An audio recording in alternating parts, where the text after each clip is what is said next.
पिछला कंटिन्यू कर लेते हैं।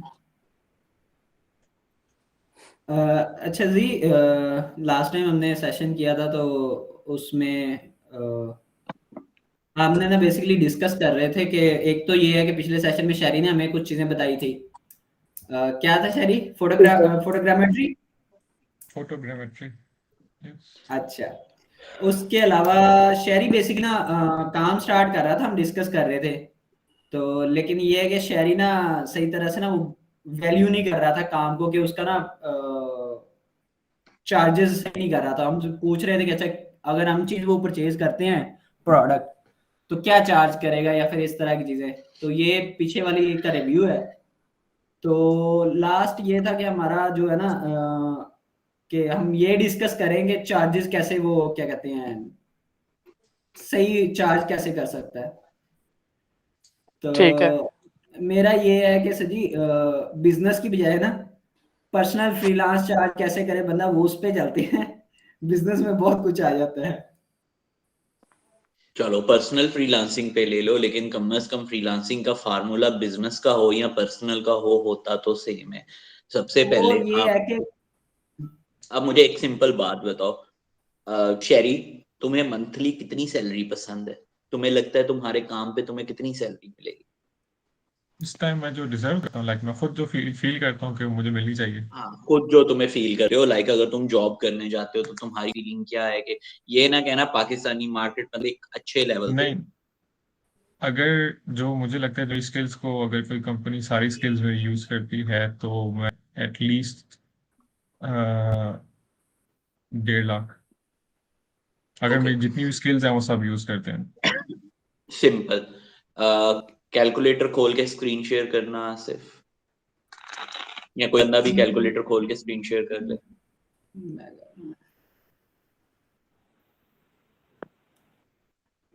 कि यहाँ पे कहीं ऑप्शन है।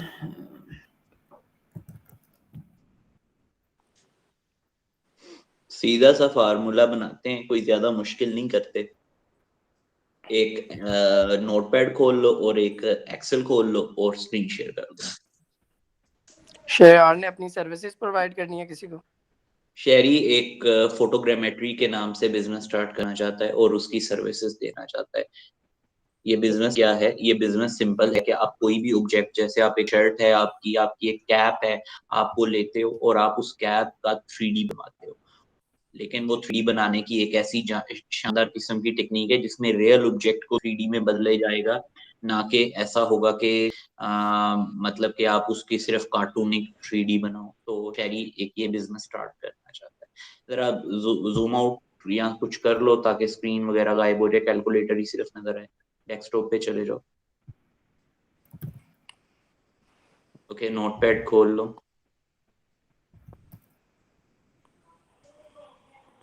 ओके शेरी, महीने के कितने दिन तुम कहते हो काम करना है?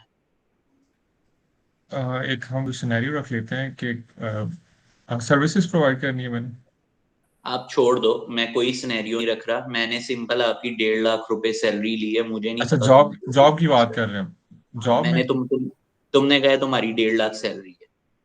ठीक है। ठीक है। जॉब में अब अगर मैं रोज ऑफिस जाता हूँ तो एटलीस्ट 24-25 डेज। ओके, 22 डेज हम अमूमन गिनते होते हैं। सो 22 डेज तुम ऑफिस जाते हो। सो आसिफ 1.5 लाख को 22 से जरब दे दो।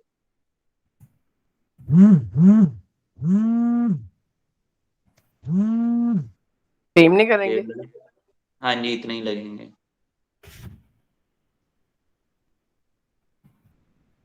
तो क्या हो गया? हाँ सर, आसिफ साहब, जी, जरूर करना है। आपने क्या कहा? 22 22 से डिवाइड करना है। तो मैं भी, आपने जरब कहा था तकसीम। आपने सॉरी जरब यार, का है। My mistake, my mistake, sorry sorry sorry, मेरे से गलती होगी। यार, डिवाइडेड बाय 22। ओके, बड़े थोड़े नहीं बनते। 7,000। तकरीबन ये तुम्हारी पर डे की बन गई, पर डे की बन गई। अब इसको डिवाइड कर लो, तुम दिन में 6 घंटे काम करते हो, डिवाइडेड बाय 6। मतलब तकरीबन 1100 कुछ पर आवर। 1100 रुपये लिख लेते हैं, 1200 लिख लेते हैं, 1200 पर आवर लिख लो आसिफ, नोटपैड पे लिख लो 1200, और इसके सामने लिख दो HR, 1200 हो गया HR का, स्पेस देके HR लिख दो। ओके, उसके बाद तुम्हें इसके लिए जो इक्विपमेंट चाहिए, टोटल कितने का इक्विपमेंट होगा? इक्विपमेंट तुम्हें एक स्टूडियो बनाना होगा, स्टूडियो में मैनिक्विन रखने होंगे, लाइटिंग का अरेंजमेंट करना होगा, कैमरा खरीदना होगा, ये सारी चीजें मिला के कितने की बनेगी? अगर मैं मतलब बहुत ज्यादा अच्छा नहीं खर्च करता तो कम से कम मुझे 10 लाख चाहिए। ओके, 10 लाख को आसिफ 365 पे डिवाइड करो। अच्छा, ये 10 लाख मतलब फर्ज करो, सॉरी 10 लाख को 12 पे डिवाइड करना।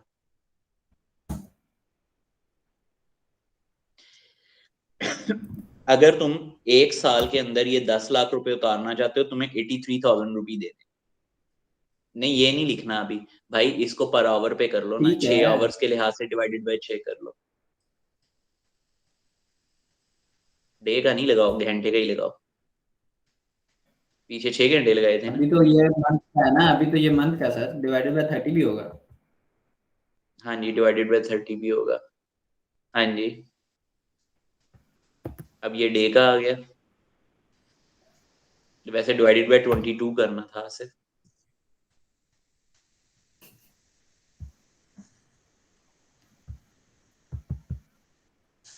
Okay,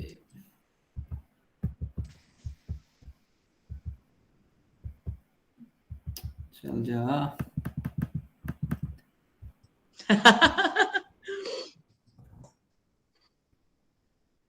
divided by 22 okay, divided by 6।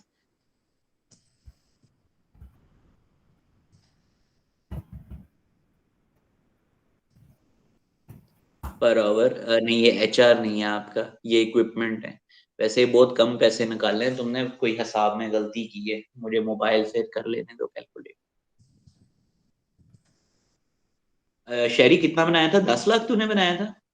जी, कम से कम 10 2 कैमरास चाहिए और एक अच्छा पीसी, तो इतने पैसे लग जाएंगे। 10 लाख डिवाइडेड बाय, तुमने ये पैसे साल में उतारने हैं तो डिवाइडेड बाय 12 डिवाइडेड बाय ये शार्क टैंक क्या क्या है? यही है सर। ठीक है, ओके, ये हो गया। अच्छा, अभी इसके अलावा अब इसमें लगाओ अपने ये बिजली पर वगैरह डे के उनमें हिसाब से उमेर भाई हो गया। ना, पर आवर के लिहाज से हो रहा है। ये 636 जो है। हाँ जी, ये इनकम नहीं है आसिफ साहब, सॉरी, गलत, वो इनकम नहीं है। वो और क्या है, ये वही इनकम ना है ना जो ना बेसिकली वो कह ना रहा है कि मैं ना ना मंथली ना ना ना, चाहता वो हूँ। बिल्कुल इनकम नहीं है। तुम मटाओ इनकम का लफज, मुझे इतराज है, वो इनकम नहीं है। ओके, नीचे वाले को भी HR मटाओ, उसका लिखो सिर्फ और सिर्फ हार्डवेयर।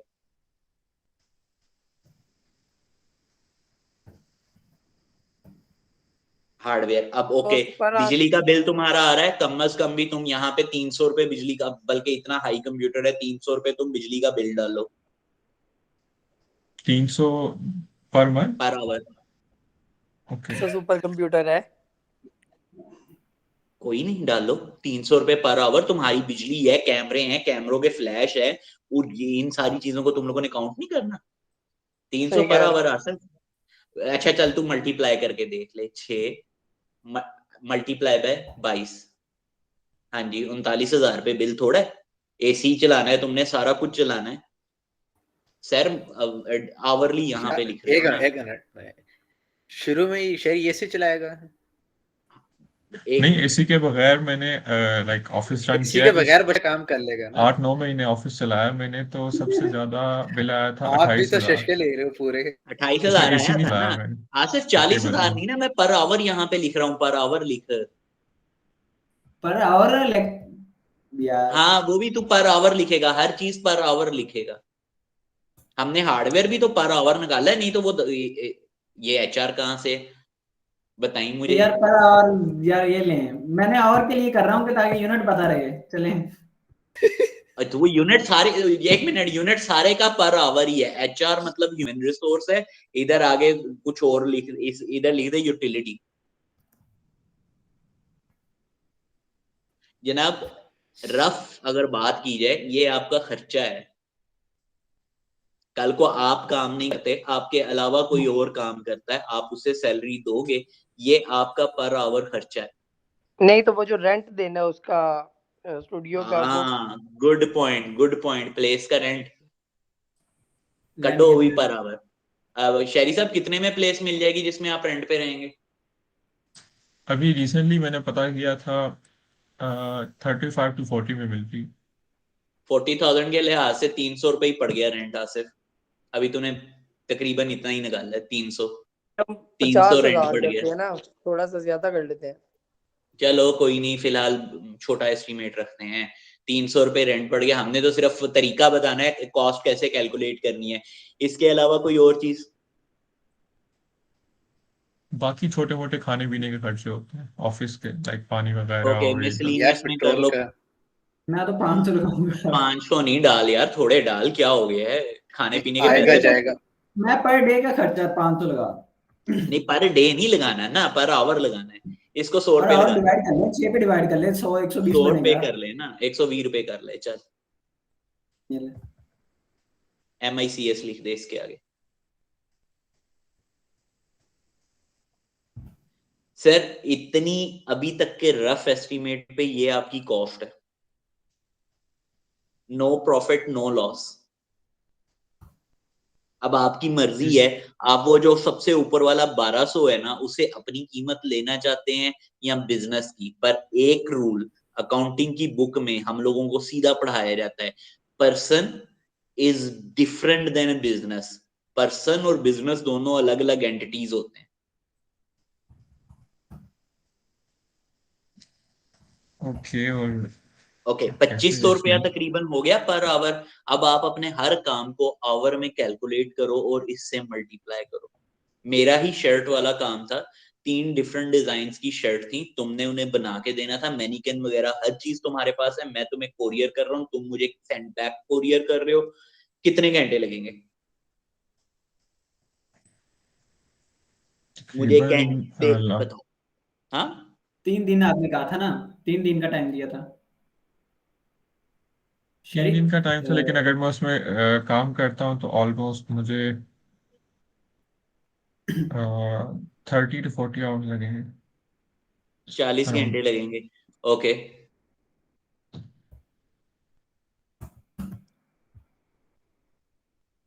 ये आपके काम की कीमत बन रही है।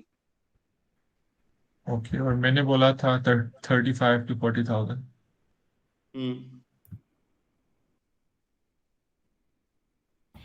फिलहाल ओके, जब हम बिजनेस स्टार्ट करते हैं तब हमें कोई भी करना पड़ता है, कोई भी काम जी। करना पड़ता है, किसी भी कीमत पे पोर्टफोलियो बनाने होते हैं, मार्केटिंग होती है, हर चीज होती है। अभी इस पूरे हिसाब किताब में कहीं भी हमने मार्केटिंग का खर्चा नहीं लिया, कहीं भी हमने किसी भी और चीज का खर्चा नहीं लिया। हमने सिर्फ एक बंदा नौकरी पे रखा और उसके साथ हम बिजनेस कर रहे हैं। अपने बिजनेस की एग्जैक्ट कॉस्ट कैलकुलेट करो। If you guys did not calculate your exact cost, आप लोग सब गलती क्या करते हो, वो जो 1.5 लाख आप कमा रहे हो ना, आप उसे काउंट करने लग जाते हो और आप उसे प्रॉफिट गिनते हो। ऐसे ही वो है। बिजनेस का प्रॉफिट तो नहीं है। मैं आपको, आसिफ साहब हंस रहे हैं, MGT 101 याद करें। सर वो मुझे तो बिजनेस का पता है ये प्रॉफिट, चीजें। हाँ, मुझे तो वो पता है ये बिजनेस, चीजें। वो बिजनेस का प्रॉफिट नहीं है, वो सिर्फ और सिर्फ आपकी क्या है, आपकी सैलरी है। ऐसे ही है। आपके बिजनेस का प्रॉफिट वो नहीं है। अभी ये सिर्फ और सिर्फ आपकी कॉस्ट निकाली है, इसके ऊपर अब आपने कमाना कितना है, या आपने सोचना है। ऐसे ही। और इस कॉस्ट को मैं कैसे कम करना है, जैसे जैसे आप काम बढ़ाओगे ये कॉस्ट कम होती जाएगी। देखो रेंट आपका नहीं बढ़ना, उस रेंट के अंदर आप ज्यादा काम भी कर सकते हो, आप आप ज्यादा ज्यादा लोग रख काम सकते हो, करोगे तो फिर 2 या 3 लोग रख सकते हो, तो 3 लोगों का जो है वो खर्चा डिवाइड होगा। एसी आपका एक ही लगा रहेगा, आपके एसी 2 नहीं होंगे, लेकिन आप उसमें 3 बंदे बैठा के 3 लोगों से काम करवा सकते हो। तो इस तरीके से आप जो हो करोगे। लेकिन अगर आप पहले दिन से इस तरह हिसाब नहीं रख रहे, आप हर चीज को प्रॉफिट ही गिनी जा रहे हो, तो वो आपका प्रॉफिट तो नहीं है। प्रॉफिट तो आपको अपने शेयर होल्डर्स के साथ भी शेयर करना होता है। आप सारी मेहनत कर रहे हो शेयर होल्डर्स के साथ, चलो मैं तुम्हारे लिए ये सारा इन्वेस्टमेंट करता हूँ। I said I am your investor, 50-50 partnership. तुमने अब 1.5 लाख जो कमाया, बाकी सारे तो तुम्हारे खर्चे निकल गए, तुम 1.5 लाख कमाओगे और वो 1.5 लाख में से 75,000 कौन ले जाएगा? मैं। हाँ तुम पूरे महीने की मेहनत पे अपनी सैलरी कहाँ निकाल रहे हो? तो प्रॉफिट कहाँ कैलकुलेट किया है तुमने?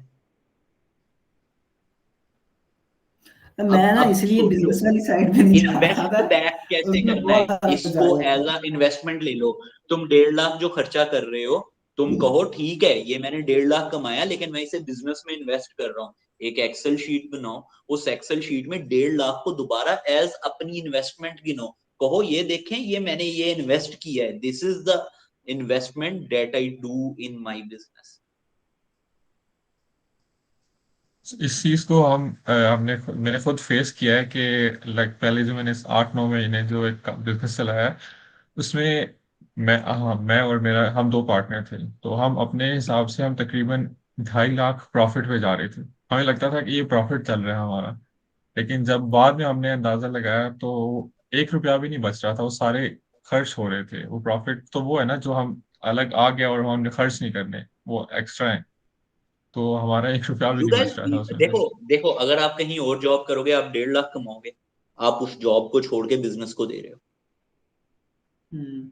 वो आपकी बिल्कुल। इन्वेस्टमेंट है। अगर अगर आप कमा नहीं रहे, फर्ज करो अभी आप नहीं कमा रहे, फर्ज करते हैं अभी आप एक जॉब लेते हो, वो जॉब आप मुझे किसी वजह से अपना पोर्टफोलियो बनाने के लिए या कोई एक क्लाइंट को कंफर्म करने के लिए कि यार ये क्लाइंट हमारा कंफर्म हो जाएगा, आप वो जॉब करते हो और वो बड़े सस्ते में जॉब करते हो।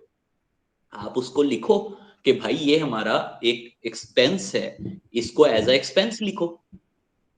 आपका काम इतने का ही था, लेकिन आपने उसे कितना प्रॉफिट, आपने उसे कितना डिस्काउंट दिया। डिस्काउंट को हम एज अ एक्सपेंस ट्रीट करते हैं, उसको एज अ एक्सपेंस लिखो कि यार ये इतना डिस्काउंट मैंने दिया क्योंकि मेरा इससे रिलेशन बिल्ड होगा, तो ये मेरा मार्केटिंग का खर्चा है। आपने सैलरी ली, आपने सैलरी लेके वापस बिजनेस में डाल दी, आपकी वो इन्वेस्टमेंट है। कल को आपके पास कोई एक पार्टनर आता है, वो पार्टनर कहता है कि हाँ जी जी मेरे साथ पार्टनरशिप करो, आपसे वो कहेगा सारा पैसा मैं लगा रहा हूं, मुझे 50% दे दो। वो सारा पैसा नहीं लगा रहा, वो आपके टाइम की वैल्यू को कैलकुलेट ही नहीं कर रहा, वो आपके टाइम की वैल्यू कैलकुलेट नहीं कर रहा, और वो आपके ऊपर रोप भी डाल रहा है कि क्यों मैं सारा पैसा लगा रहा हूँ, मैं सारा पैसा लगा रहा हूँ। ऐसा नहीं होगा। आप पैसा लगा रहे हो लेकिन आपको ही नहीं पता आप अपना पैसा कहाँ लगा रहे हो, आप अपने टाइम को वैल्यू ही नहीं कर रहे, किसी भी कैलकुलेशन में नहीं लेके आ रहे। आप अपने टाइम को वैल्यू करो। आप कहो ये देखें जी 6 महीने से मैं इस बिजनेस को टाइम दे रहा हूँ, ये 1.5 लाख रुपए मेरी सैलरी जा रही है, लेकिन ये क्योंकि मुझे नहीं आ रही, ये बिजनेस ने मुझे सारे के सारे पैसे पे करने हैं। This is my investment in business. Okay, मैं ये पैसे नहीं ले रहा, ये मेरी बिजनेस में इन्वेस्टमेंट है। 1.5 लाख मल्टीप्लाई बाय 6 करो, आपकी वो बिजनेस की इन्वेस्टमेंट है। अब उस बंदे से कहो देखो मैं इतनी इन्वेस्टमेंट कर चुका हूं, अब तुम जितनी इन्वेस्टमेंट ला रहे हो, अब दोनों को हम कंपैरिजन कर लेते हैं और देख लेते हैं भाई कि तुमने कितना शेयर लेना है, मैंने कितना शेयर लेना है, मेरे कितने पैसे हैं, तुम्हारे कितने पैसे हैं।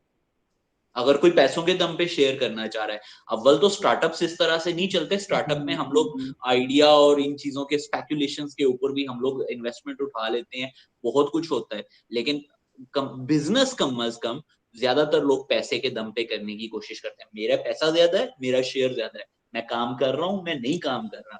वैपर की एग्जांपल ले लो, सारा पैसा जिनका था, सारा शेयर उनका था, हम लोग 7% पे थे।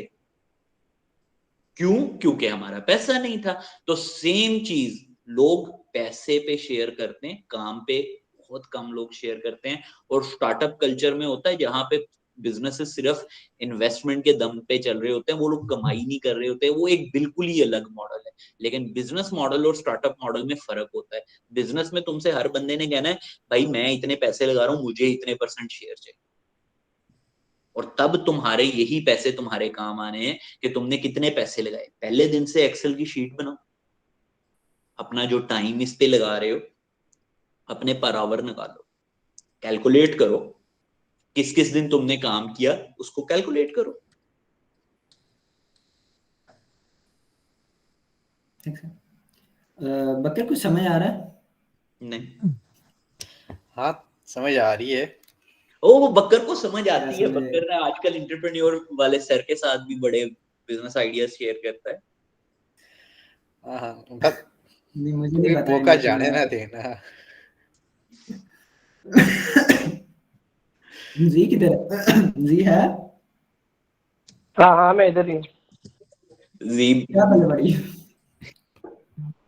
सुन रहा है, बस बैठा है। नहीं नहीं मैं सुन रहा हूँ, मेहर भाई बिल्कुल ठीक कह रहे हैं। अच्छा सर, बेसिकली पता क्या, वो यही चीज है कि आप बिजनेस में चले गए हो, ठीक है। बिजनेस में अब आप सारी चीजें वही एक्सप्लेन कर रहे हो, मार्केटिंग वाला भी आ जाता है, स्टार्टअप में भी ये सारा कुछ होता है कि हमें काम करना पड़ता है, या फिर आइडियाज बेस पे बहुत सारा कुछ हो जाता है। लेकिन ये है कि इंडिविजुअल पर्सन अगर वैसे ही काम कर रहा है, तो पहला तो उसका बेसिक रूल वही है जो आपने बेसिकली बिजनेस वाले में भी चलता है, कि आपने अपनी वैल्यू पहले निकालनी है, और फिर वो ऊपर वाला प्रॉफिट है। और उसके अलावा पहला रूल जो दूसरा बात है ये वो हमारे है। नॉर्मली ये करते ही नहीं है। हमारा सबसे कॉमन है, शेरी साहब के लिए 1.5 लाख प्रॉफिट था। अभी अगर थोड़ी देर पहले बात करते हम, तो शेरी के लिए 1.5 लाख प्रॉफिट था कि नहीं ऐसे ही शेरी? है। तो वो तो सबके लिए ऐसे नहीं ही होता, जो भी जॉब कर रहा होता है वो तो ऐसे ही सोचते हैं ना, नॉर्मल पर्सन नहीं, भी। जॉब करने वाले ही नहीं जॉब ऐसे वाले नहीं सोचते। होते। जॉब वाला तो पहले सैलरी मांगता है भाई, जॉब वाला ही तो सैलरी मांगता है। ये चीज मैं जॉब की वजह से ही तो कर रहा हूँ, मैं सारी जिंदगी जॉब करता हूँ। जॉब वाला देखो अपने टाइम का चार्ज कर रहा है आपसे। नहीं तो हाँ हाँ। जॉब वाले का तो ये भी तो नहीं ना होता कि मीन्स के बिजली का रेंट देना है, ये है वो है। तो जॉब वाले ने तो सर, आपको जब हम एक बंदा ऑनबोर्ड करते हैं ना, तो एचआर आपके ऊपर हर कैलकुलेशन करता है। हम ये नहीं ठीक देखते है। हम आपको 1 लाख दे रहे हैं। हम आगे काउंटिंग शुरू करते हैं। 1 लाख में इसको माइक्रोसॉफ्ट टीम्स का अकाउंट हमने दिया $6, 1 लाख जमा $6 हो गए। उसके बाद हमने इसके लिए ये जो स्पेस ली हुई है इसका रेंट डिवाइड करो, ऑफिस बॉय का रेंट डिवाइड करो। ये एक जो हेड काउंट है ना, हेड काउंट 1 जो है, ये हमें पड़ेगा असल में 1 लाख का नहीं, 1,70,000 का। ये पूरी ठीक हो गया। कैलकुलेशन एचआर बैठ के करते हैं। अच्छी कंपनीज के एचआर डिपार्टमेंट हेड काउंट के ऊपर रेट बनाते हैं और देते हैं कि हाँ भाई एक हेड काउंट हमें इतने का पड़ रहा है। सही। इसके बगैर आप किस तरीके से चलेंगे? आप लोग लगे रहोगे, आपने क्या कमाया क्या नहीं कमाया नहीं पता चलेगा। आपने पिछली बार मुझे प्राइस बड़े मजे से 30,000 दे दी। मैं यही सोच रहा था, मैंने कहा यार ये कम बस कम भी इसकी कीमत लगी ना, तो इसकी कीमत लगेगी एज लो एज भी, तो मुझे 60 से 70 हजार रुपये रेट मिलेगा मुनासिब लेवल का। मैं कोई हाई फाई काम की बात नहीं कर रहा। मुझे ये काम मार्केट में 70,000 से नीचे नहीं मिलना। मेरे भाई ने 30,000 में मुझे दे दिया। यार इस रिस्पेक्ट इस कर दी चीज में होगी क्या? एक मेरा एक इशू ये है कि अब रिसेंटली मैं आर्किटेक्चरल विजुअलाइजेशन वगैरह के प्रोजेक्ट्स वगैरह देख रहा हूँ। तो अब मिसाल के तौर पे मैंने रिसेंट एक क्लाइंट से मीटिंग की, तो उसका प्रोजेक्ट था, अगर उसकी मेरे जहन में जो वर्थ थी वो तकरीबन कोई 2.5 लाख थी। लेकिन उसने जो मुझे लाइक वो कह रहा था ये क्या आपने मांग लिया, ये तो बहुत ज्यादा है, और लाइक वो 70-80 से ऊपर आ ही नहीं रहा था। तो मोस्टली सब क्लाइंट्स ऐसे ही करते हैं, तो इसका क्या सोल्यूशन? देखो, इंटरनेट पे बहुत सारे ट्यूटोरियल पड़े हैं, मेरे पास बहुत अच्छे सोल्यूशन नहीं है इन चीज़ों के। मैं खुद इन चीज़ों से थोड़ा सा भागता हूँ। लेकिन अपने आप की प्रेजेंटेशन और ये सारा कुछ ऐसे बनाओ, अपने सही क्लाइंट टारगेट करो।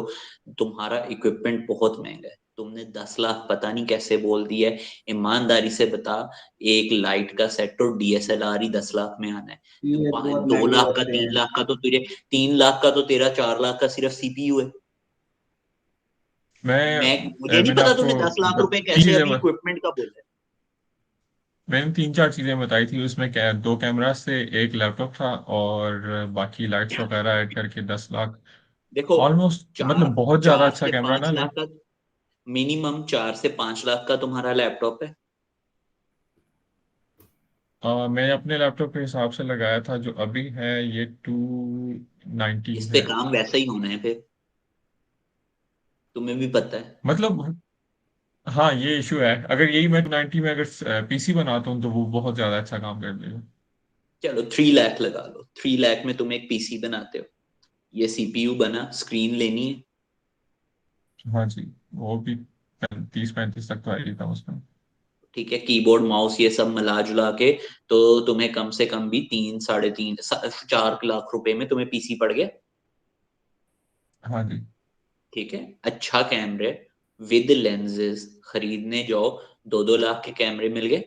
दो अभी रिसेंटली हमने अपने स्टूडियो के लिए लिया था, मैं और मेरा दोस्त है, तकरीबन 3.5 लाख का आया। 3.5 लाख का, तो तुम्हारा तो 10 लाख अभी पूरा हो गया। मैनिकन लेने, ग्रीन स्क्रीन लेनी है, उसके बाद तुमने लाइटिंग का पूरा बंदोबस्त करना है, ये अभी कहीं काउंट नहीं हो रहा। 10 लाख तो तुम्हारा इन्हीं चीजों में पूरा हो गया। लाइट्स तकरीबन 1-1.5 लाख की पड़ जाएंगी। तो फिर 10 लाख तो तुमने बिल्कुल ही ना होने के बराबर लगाया।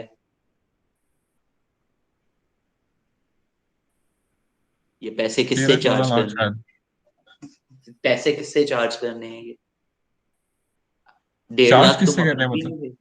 हाँ, बिजनेस में तुमने अपनी जेब से ऑफलाइन। लगाने हैं। कभी ना कभी जो भी तुमने अपनी जेब से लगाया है वो कहीं ना कहीं से तो कमाना है ना।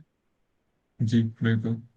ओके, 14 लाख रुपया ये हो गया। 14 लाख के बाद कह लो तुम अपनी 50,000 सैलरी लगा लो, दफा मारो बड़ी बड़ी फिगर्स को।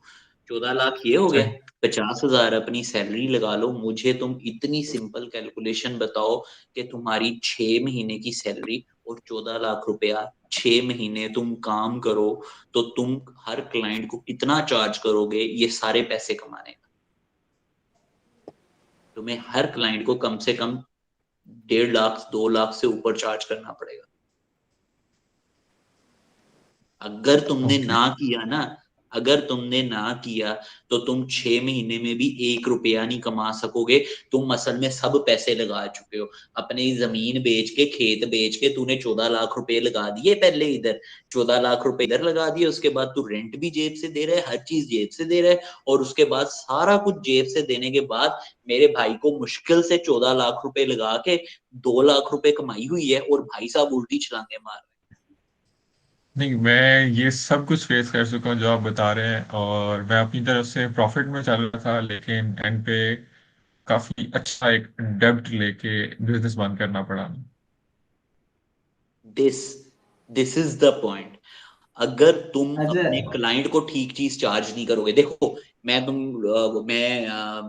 एक थोड़े दिन पहले ना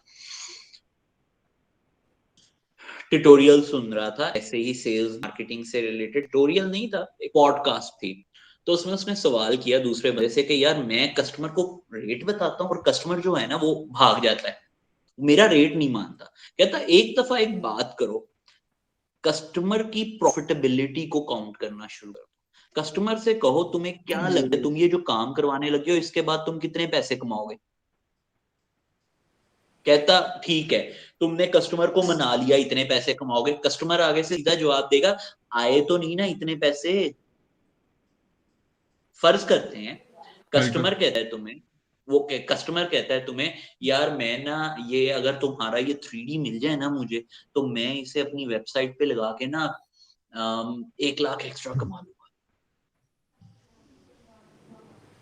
ठीक है, तुम कहते हो ठीक है, अगर तुम 1 लाख एक्स्ट्रा कमा रहे हो, मैं एक राउंड फिगर बोल रहा हूँ, 100 रुपए कह देते हैं, मैं 100 रुपए एक्स्ट्रा कमाऊंगा। तुम आगे से जवाब देते हो क्योंकि तुम 100 रुपए एक्स्ट्रा कमा रहे हो तो यार मुझे 10 रुपए देते हुए तुम रोते हो, 10 रुपए मुझे दे दो। वो कहेगा नहीं देता। उस बंदे ने आगे से सीधा जवाब दिया, कहता भाई जिसका रिस्क होता है ना, जो रिस्क लेता है प्रॉफिट उसका ज्यादा होता है। आप उससे कहो ठीक है मैं इसका तुम्हें तो तुम्हारा इसका काम मुफ्त में भी कर दूंगा, मैं तुम्हारा काम मुफ्त में भी कर दूंगा, पर जहां जहां मेरी वीडियो से, वो वीडियो की एग्जांपल दे रहे थे वीडियोग्राफी की, कहता है जहां जहां मेरी वीडियो से कोई भी शख्स आया, उस शख्स के आने से तूने जितना पैसा कमाया उस पैसे का 20% तू मुझे देगा। रिस्क मैं ले लेता हूँ, मैं तेरा काम मुफ्त में कर देता हूँ, मुझे भाई इतने पैसे दे दे। मैं वीडियो का लिंक शेयर करूंगा, बहुत मजे की वीडियो थी वो, मैं इससे ढूंढता ना हूँ मुझे उसे। वो याद आई एग्जाम्पल। वो दोस्त ना मेरा, ये क्या दोस्त मेरा ना क्या कहते डिजिटल मार्केटिंग का काम कर रहे, और ये फाइबर वगैरह पे उसे क्लाइंट मिला। क्लाइंट था बाहर का, तो उसने ना उससे कोई रेट वगैरह रखा। तो क्लाइंट ने कहा नहीं यार, ये आप बहुत ज्यादा चार्ज कर रहे हो। तो उसने कहा भाई आप करते क्या हो? तो उसने कहा यार मेरे ना फलां कंट्री में ना फ्लैट्स हैं, तो ये वो मैनेज करता हूँ। उसने कहा भाई तेरी बिल्डिंग है वहां पे, मुझे इतने पैसे देते हुए मरता है, तो अगर क्लाइंट ऐसा हो तो फिर। भाई देखो, बात ये है, क्लाइंट ऐसा हो तो उससे डील करो ना। लेकिन अगर आप अपने आवर्स लगा रहे हो और आप लॉस में जा रहे हो, आपको देखो उससे मार्केटिंग बेनिफिट है, मार्केटिंग की सूरत में एक्सपेंस निकालो, आपको क्लाइंट से क्या बेनिफिट नहीं। तो एट द एंड क्या होना है, एक बात सिंपल, पीसी कितने अरसे बाद हमारा विला हो जाता है, हम लोग उसे यूज नहीं कर सकते, हमें नया पीसी खरीदना पड़ता है। अकाउंटिंग में हमें डेप्रिसिएशन पढ़ाई जाती है, हमारी तमाम चीजों की कीमत जो है वो डेप्रिशिएट हो रही होती है। कल को पीसी बेकार हो जाएगा, जब आपका पीसी बेकार हो गया, मार्केट में उसकी कोई सेल वैल्यू ना बची, अब आप क्या करोगे? आपने तो उसके पैसे ही नहीं पूरे कमाए आज तक। आपने अपना घर चलाना है, घर कैसे चलाने वाले हैं आप? आपने घर नहीं चलाना, घर के बिजली के बिल नहीं देने, ये तो बिजनेस के थे। अगर घर के बिजली के बिल देने हैं, हाय नदीम, वाह यार, आज तो पूरा ग्रुप इकट्ठा हो रहा है, बाकी लोग भी इकट्ठे कर रहे हैं। अच्छा, नदीम भाई से बात शुरू करने में पहले अपने वाली बात खत्म कर दूं। अच्छा, पहले तो एक ये चीज है कि बच्चों को छोड़ें क्यों उनके लग गए हैं। नहीं, आज का दिन ही इस चीज का था भाई। वाह। अगला सवाल करो, मैंने बता मैं दिया है, यही तरीका है। सर, अच्छा, मैं ना एक चीज सोच रहा था कि मैंने ना वही हमारी वो बिजनेस वाली बात के इतना अरसा हो गया, कुछ किया नहीं, स्टार्ट नहीं किया। वो इतने पंगे हैं वो मेरे ना, बेसिकली अब ये सारी चीजें मुझे पता है, ये मेरे सबकॉन्शियस में है। वो शायद इसी वजह से ना मैं करता भी नहीं हूँ कि इतनी मेहनत लगेगी। देखो, मैं बिजनेस का कैलकुलेशन कर लेता हूँ, मैं प्रोडक्ट बना लेता हूँ, बिजनेस का प्रोडक्ट बना लेता हूँ, मैं प्रोडक्ट मैनेजमेंट कर लेता हूँ, ये सब कर लेता हूँ। मैं कोई नफ्सियात का डॉक्टर नहीं हूँ जो तुम्हें बता सकूं कि तूने नफ्सियात में अपने साइकोलॉजिकल मसले कैसे सॉल्व करने हैं। नहीं तो उमर भाई, जो इन द एंड जो बात है बिजनेस वर्सेस एम्प्लॉयमेंट, या मींस के ये कह लो कि जॉब कह लो, तो फिर इसमें फिर मेरे ख्याल से फिर ज्यादा बेनिफिट में जो रहता है वो फिर जॉब वाला नहीं रहता। देखो, मैं ना जॉब के खिलाफ हूँ, मैं ना बिजनेस के खिलाफ हूँ। तुम बिजनेस करते हो ना, तुम्हें क्लाइंट की बातें सुननी पड़ती है, जॉब करते हो तुम्हें बॉस की बातें सुननी पड़ती है। मैंने बिजनेस वाले लोगों को भी देखा है ईद वाले दिन काम करते हुए, और मैंने जॉब वालों को तो तुम लोग देखते ही थे, तुम सारे के हम सारे करते ही, हैं। हम सारे ही करते हैं काम, ऑलरेडी सारे ही करते हैं। तो अच्छा, मैं तुम लोगों को इतनी बात बता दूं कि मेरे भाई, बिजनेस करो या जॉब करो, होता यही है। मेरा आसिफ कुछ मैंने एक कह नया प्लान निकाला है, जॉब अच्छी जगह करो। देखो भाई, अच्छी जगह करो। देखो, गूगल है, माइक्रोसॉफ्ट है, वो भी तो बंदे निकाल रहे हैं अपने। नहीं नहीं नहीं, इस मुश्किल तरह हालात से में वो नहीं, भी निकाल देते हैं। इस तरह से नहीं, जो साथ बेसिकली। पैसे देते हैं वो भी तो शहरी देखना। यार क्या देखो, बोला? मैंने बहुत आवाज सारी बहुत सारी वो, ये ऐसे तो आपका अपना बिजनेस भी बंद हो जाएगा, अपना बिजनेस स्टार्ट करोगे वो भी बंद हो ही जाएगा। हाँ तो नहीं, मेरा पॉइंट ये है कि रिस्क दोनों में है। नहीं तो मैंने कहा जब ट्विटर देखो, आपको बराबर रिस्क है। जब ट्विटर आपको मैं तुम्हें इतना निकालता है। बता दूं, मेरे बहुत सारे दोस्तों के स्टार्टअप बंद हुए हैं। नहीं ये उमर जितना भी भाई, ये करंट हालात चल रहे हैं, मेरे इतने दोस्तों के स्टार्टअप बंद हुए हैं। मैं तुम लोगों को यहाँ पे अपने दोस्तों की पूरी पूरी लिस्ट दिखा देता हूँ, और ऐसे स्टार्टअप भी बंद हुए हैं जिनमें मैं इंटरव्यू देने को तड़प रहा होता था कि मुझे यहाँ जॉब मिल जाए, वो स्टार्टअप भी बंद हुए। तो रिस्क तो स्टार्टअप्स में भी है, जिन्होंने बिजनेस किए हैं उनमें भी है, और रिस्क जो है वो नहीं जॉब में भी है। शहरी तेरी बात का जवाब है, जब ट्विटर निकालता है ना या गूगल निकालता है, तो वो आपको कितने करोड़ों पैसे देता है, और जब आपका स्टार्टअप या इस तरह की चीजें बंद होते हैं ना, तो तब आप डेप में चले जाते हो। नहीं, नहीं डेप्ट में बेशक नहीं आप। जाते। डेप्ट में आप सिर्फ तब जाते हो अगर आप प्रॉपर प्राइवेट लिमिटेड कंपनी नहीं रजिस्टर करवाई, प्रॉपर इन चीजों का ख्याल नहीं रखा जो अभी सारी मैंने बोली हैं। अगर ये सारी चीजों का ख्याल रखते हो आप, तो आप डेप्ट में नहीं जाते, आपकी कंपनी डेप्ट में जाएगी, आपकी कंपनी के एसेट्स को बेच के वो डेप्ट चुकाया जाएगा, और बाकी सारा कुछ लॉस में जाएगा आपकी कंपनी के एसेट से। अगर प्रॉपर सीधी तरह करते हो। जी, तो शहरी अभी जो आपका बिजनेस था तो वो आपने हाँ बंद जी, कर दिया? बंद करके कुछ टाइम हमने 4-5 महीने थोड़ा तैयारी की कि दोबारा से रीलॉन्च करना है, और अभी रीलॉन्च कर दिया है these days, लाइक इसी मंथ में। ठीक है, और ये वो जो पहले बिजनेस था वो सेम वही है या बिजनेस आ, चेंज किया आपने? उसमें वही हमने चीज़ें गलतियां नोट की कि क्या चीज़ें गलत की हमने, या क्या सर्विसेज हमें नहीं ऑफर करनी चाहिए थी, किन से नुकसान हुआ, और हमने कुछ सर्विसेज चेंज किए। मेन फोकस इस टाइम हमारा 3D पे है, या इसी साइड पे 3D और लाइक गेम वगैरह पे। गुड। अच्छा बाकी जो प्राइवेट लिमिटेड वाली बात है, वो पहले सब मेन इशू ये भी था कि जिस क्लाइंट के पास, बड़े क्लाइंट के पास जाते थे ना, वो पूछता था आपकी कंपनी रजिस्टर्ड है, तो हम कहते थे नहीं।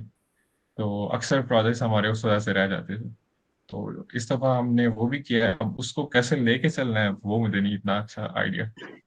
वो आसिफ से ना MGT 101 के लेक्चर ले लो, आसिफ इसको MGT 101 के लेक्चर देना। प्राइवेट लिमिटेड का सिंपल जो मतलब होता है ना, आपकी कंपनी जो है ना वो आपसे सेपरेट है। आप कंपनी के लिए जो एसेट खरीदोगे वो कंपनी के पैसों के खरीदोगे, और अगर आपने कंपनी को पैसे दिए हैं तो वो कंपनी को आप उधार दे रहे हो। सो अगर आपकी कंपनी लॉस में जाती है तो वो लॉस कंपनी का होगा, वो आपके ऊपर डेप्ट नहीं होगा। So it's like complicated thing, लेकिन घूम फिर के हमारे ऊपर ही कर्जा आ जाना है जब हमने उधार पकड़ के किसी से किसी को देने हैं। तो कंपनी तो आपके नाम पे ही है ना। कंपनी या नाम पे होने से फर्क नहीं पड़ता, लेकिन आपने कंपनी में क्योंकि इन्वेस्टमेंट की हुई है तो इन्वेस्टमेंट तो आपकी डूबी ना। इन्वेस्टमेंट डूबने का भी है, लेकिन हाँ, इन्वेस्टमेंट डूबना एक एनी अलग हाउ चीज है लाइक वो। प्राइवेट लिमिटेड कंपनी के ऊपर फिर डिस्कशन करते हैं। फिलहाल आज का टॉपिक हमारा शहरी वाला बिजनेस ही था। नदीम भाई, कैमरा थोड़ा सेट करना, या शायद आपके यहाँ फिंगर आई है, क्या इशू है? ओ साइडवेज भाई स्क्रीन वैपर की वगैरह। शर्ट पहन के बैठे हुए हैं। आए वेपर मेरे पास भी पड़ी है अभी। मेरे पास भी पड़ी है। पास भी है। आपने तो वो पहनी भी थी अगले दिन, मैंने देखा था। हाँ मैं पहनता हूँ अभी भी। मैं आ, सोते वक्त पहनता हूँ आजकल वेपर को। अच्छा ओए यार मेरा मैंने YouTube पे वीडियो डालनी है, बस ज्यादा नहीं करना। वेपर वेपर ज्यादा नहीं करना है। हाँ मैंने YouTube पे डालनी है, बाद में गुस्सा कर दिया तो देख के वीडियो। वो एक्स यार बॉस भाई का क्रॉप कर लेना ना। हाँ मैं इतना भी वो एडिटिंग का टाइम नहीं है, मैं ऐसे ही रॉ वीडियो ही, नहीं, एडिटिंग अच्छा का टाइम नहीं है मेरे पास। क्या नाम था आपके एक्स बॉस का? मेरे इतने सारे एक्स बॉस हैं, तुम किसकी बात कर रहे वेपर हो? के एक्सबॉक्स। मैंने तो 10-12 कंपनियां बदलनी है अपनी जिंदगी में, मैं किस बॉस की तुम बात कर रहे हो?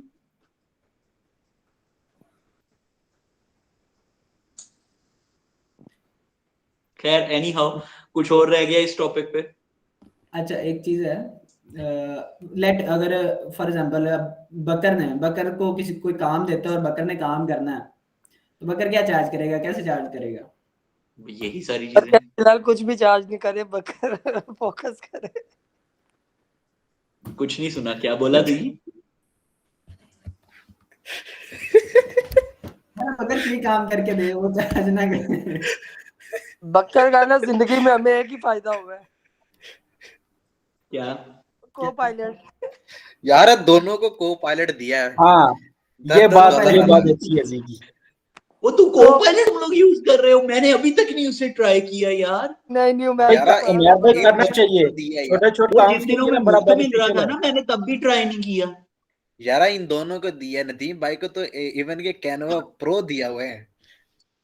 कदर ही कोई नहीं। हाँ यार, ये बकरी बात, ये कैनवा हाँ प्रो इधर ने बहुत देख, फायदे उठाए पूरी हैं। मतलब कश्मीर की कंपेन पर इधर वो चली होती है कैनवा पे भाई। हाँ हाँ, ये सही कह रहे हैं अबू बकर। कश्मीर की खान साहब की कंपनी। कैनवा के हाँ दुश्मन वो बैठा है। पीटीआई की कैंपेन चलाई थी मैंने। इधर देखो। एक कैनवा का दुश्मन बैठा है हमारे पास। कौन, उमर भाई? वो होना शहरी शहरी होना है। शहरी। शहरी तो डिजाइनिंग आती है ना, इसलिए इसका तो बनता भी है, हम जैसन के लिए तो बेस्ट है। नहीं, मुझे इशू कैनवा से नहीं है, मुझे कैनवा से इशू जो कैनवा के यूजर्स हैं उनसे इशू है कि जो ग्राफिक डिजाइनर्स हैं ना वो कैनवा ना यूज करें। जो आप प्रोग्रामर्स वगैरह हो गए वो यूज कर सकते हैं, ग्राफिक डिजाइनर कैनवा यूज करके खुद को ग्राफिक डिजाइनर के, मुझे वो नहीं अच्छा लगता। हाँ नहीं, ये हाँ, कैनवा यूज करने वाला ग्राफिक डिजाइनर नहीं ये हो तो नहीं सकता, हम कह ये रहे। बात मैं भी कहता हूँ। मैं उस बंदे को ना जूते लगाऊंगा जो कैनवा यूज करके खुद को एक ग्राफिक चीज है, डिजाइनर ना एक ना कहता हम चीज है, ये नहीं कहते, हम एक चीज है, जरूरत के टाइम सिर्फ यूज एग्जैक्टली, करते हैं उसको। है। नहीं, वो जो तो मैं भी यूज करता हूँ, मैं सारा कुछ उस पे करूँ, मैं पैसे भी कमाता हूँ। मैंने कई दफा पैसों का काम भी कैनवा के ऊपर करके दे दिया है, मैं अच्छा पैसे भी कमा रहा हूँ, पर इसका ये मतलब नहीं है कि मैं ग्राफिक डिजाइनर हूँ। मैं ग्राफिक के लागे भी नहीं लगता। एक सेकंड है सर, अगर अब फॉर एग्जांपल एडोब यूज करके वो कह रहा है ग्राफिक डिजाइनर है, तो वो ग्राफिक डिजाइनर है? हाँ, ये क्या बात टूल है? का मसला नहीं है, टूल का कैनवा मसला भी नहीं है। टूल एडोब ही है। फोटोशॉप तुम्हें एक कोर लेवल पे ग्राफिक बनाने की ऑप्शन देता है। मैं उन लोगों को भी ग्राफिक डिजाइनर नहीं कहूंगा जो इंटरनेट से टेम्पलेट पकड़ के एडोब फोटोशॉप में डाल के तो टेम्पलेट एडिट कर देते हैं, वो भी ग्राफिक डिजाइनर मसला नहीं होते। कैनवा वाले क्यों मसला ही कहते हैं मसला टेम्पलेट यूज कैनवा? करने मसला का। हमें टेम्पलेट से है। ग्राफिक देखो, कैनवा असल में बना ही टेम्पलेट्स यूज करने के लिए है, जबकि जो एडोब फोटोशॉप वगैरह है वो रॉ इमेजेस भी बनाने के लिए, खुद से स्क्रैच से इमेज बनाने के लिए बने हैं। मैं उन्हें भी ग्राफिक डिजाइनर नहीं कहूंगा जो वहां भी टेम्पलेट यूज करते हैं। मैं टेम्पलेट्स का दुश्मन हूँ। टेम्पलेट यूज करके कहो मैं ग्राफिक डिजाइनर, मैं चीता, मेरे से अच्छी ग्राफिक ही कोई नहीं जानता। ना एक और वेक्टर चीज, यार रियलिटी पे देखिए, पता कैनवा है। भी अगर ऑप्शन देता है ना कि आप टेम्पलेट खुद डिजाइन कर सकते हो। तो जो बहुत बहुत हाई लेवल, करते हैं बहुत खुद डिजाइन, वो अलग है, वो एक्सेप्शन है। मेरा एक सवाल है, जो कैनवा का नाम प्रोग्रामर्स ना हैं, लो ना जो कि वेब कैनवा वेब यूज करने डेवलपर्स वाले ही। टेम्पलेट यूज ओके करते ओके, हैं, एक मिनट, इस सवाल सुनो। एक मिनट। जो प्रोग्रामर्स और वेब डेवलपर्स टेम्पलेट उठाते हैं वो।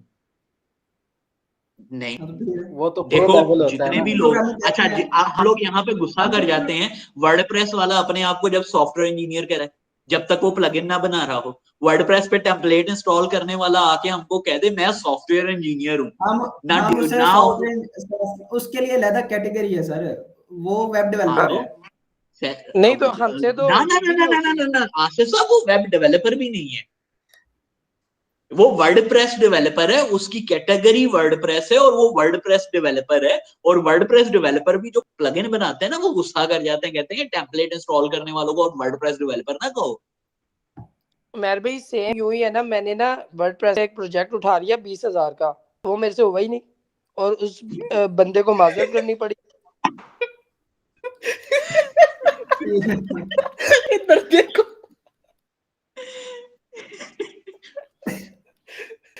नहीं, हमें ना एक प्रोजेक्ट मिला गरफाना का, आसिफ को मैंने दे दिया करने को। यार वो बंदा बड़ा अच्छा था, उसने 5 स्टार रेटिंग भी दी और उसके अलावा तारीफ भी की, और भाई ने पैसे भी भेजे। क्या बात है। हमसे इंजीनियर काम नहीं था नहीं हुआ। हमारे लिए, वो पहला पहला प्रोजेक्ट था जो फ्रीलांस से काम पैसे आए थे। हाँ, पहली दफा हमें जिंदगी में अपवर्क से जो पैसे आए थे।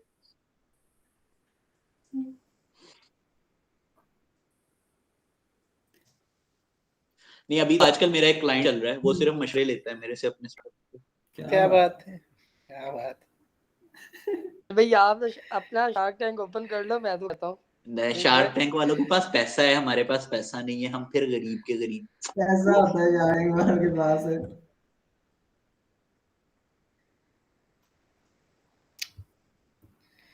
उमेर भाई आप यार तो आज एक और काम भी कर सकते हैं ना, आप तो हाँ, कंसल्टेंसी भी प्रोवाइड कर सकते हैं। तो करता हूँ वही ना, है ना, वही तो कर रहा हूँ। वही तो कह रहा स्टार्टअप हूँ। को वो जो देगा उमेर वो भाई इसी पे तो कंसल्टेंसी है ना चार्ज करता मम्मी। है। प्रोवाइड कर रहे हैं ना। उस दिन मैंने एक वीडियो देखी थी उमेर भाई, वो आपके लिए बहुत अच्छी थी, उसमें काफी वो वेबसाइट बता रहे थे इस तरह की, जिस तरह के आप जैसे लोग ना, एक्सपर्ट लोग वहां पे ना, मतलब अपनी बिड्स वगैरह देते हैं और हार्डली चार्ज करते हैं। हाँ, तो सारी जो पे वो लोग लिंक्डइन पे राब्ता कर लेते हैं, इन्होंने करना होता है। हाँ ये अभी भी है। पिछले दिनों में एक प्रोजेक्ट मैनेजमेंट की कंसल्टेंसी मिली थी, उसने सिर्फ अपनी प्रोजेक्ट मैनेजमेंट के सारे सेटअप और सारा कुछ करवाना था। आईओटी बेस्ड स्टार्टअप था, उधर का ही, बकर एनआईसी में मेरे बैच का ही था जब मैं अच्छा था एनआईसी में। तो अच्छा। उन्होंने किसी और कंट्री में अपनी टीम हायर की है, तो वो सिर्फ कंसल्टेंसी प्रोजेक्ट था मेरे पास, प्रोजेक्ट मैनेजमेंट का। एनआईसी में आवाम लगी हुई है यार, लगे रहते हैं। भाई पैसे हर मिलते हैं 6 महीने 15। बाद, 6 महीने बाद उनका नया बैच आता है। हाँ भाई, यार वो सिखाते बहुत कुछ है, नो डाउट है, एनआईसी सिखाता बहुत कुछ है। अब मेरा प्रॉब्लम था, मैंने 550 किताबें पढ़ के एनआईसी में गया था, मुझे चीजें पहले से आती थी, लेकिन तुम लोगों को ये जितनी बातें मैं बता रहा हूँ ये सारी एनआईसी वाले सिखाएंगे तुम लोगों को। जॉब बड़े हमें ट्राई अच्छे करना अच्छे चाहिए लोग हैं, यार। आला किस्म के लोग हैं और सिखा रहे हैं यार।